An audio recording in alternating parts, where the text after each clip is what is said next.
Yes, fam. Nasema karibu sana ndani ya FM Show KE. Here we bring to you nothing but the best. Now the gist of the town is there's trouble in paradise, wase.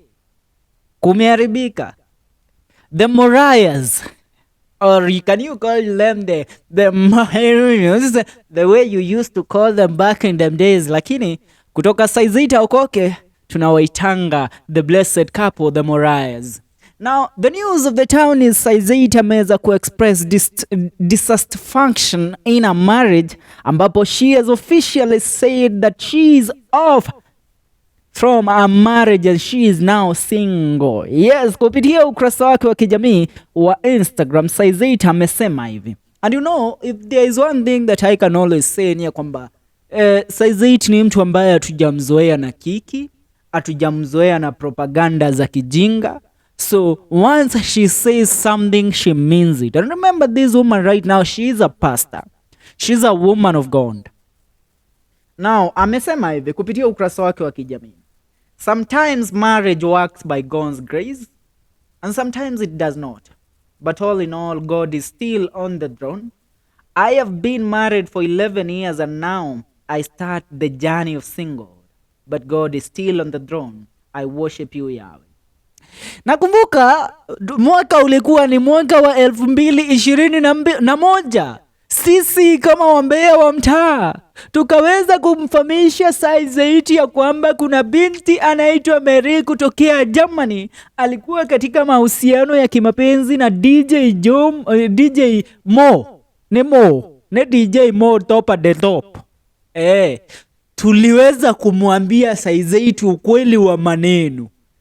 Yes, the exposure was very good. Ilifanywa na mtu anaitwa Edgar Obare. We exposed DJ Mo.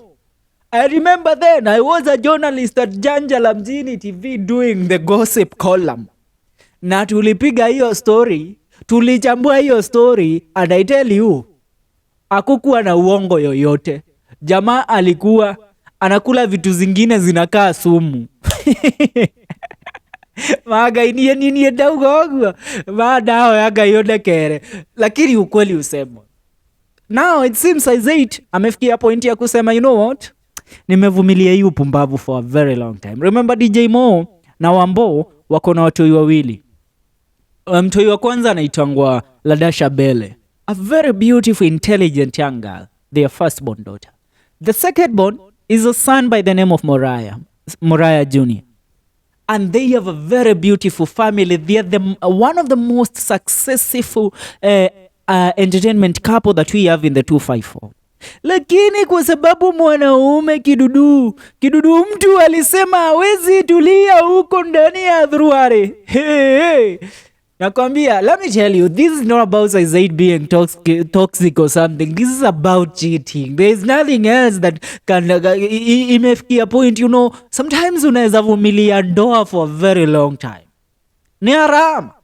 Kama unataka kuwa na wanawake wengi, join the Muslim community, man. Sisi tumekubalika kuwa wanawake wanne. If you want to join the Muslim community, kuja milango ya misikiti yetu ipo open. Twakukaribisha ndugu yetu, kama unataka kuwa Muislamu ndio uweze kuwa na wanawake ambao unataka kustahimili. Ukristo haukubali polygamy. Tunakwambia hivyo. So Saizita malizia na hii post akasema, nataka kuisoma post yake ya mwisho. Amesema Jesus Christ the light of the world. Eno nayo yadhi komodo agai. Anasema Anasema Jesus Christ the light of the world. The word became flesh. The word became flesh. In the beginning was the word, and the word was with God, and the word was God. He was in the beginning with God. All things were made through him, and without him was not anything made that was made. In him was life, and the life was the light of men. The light shines in the darkness, and the darkness does not overcome it.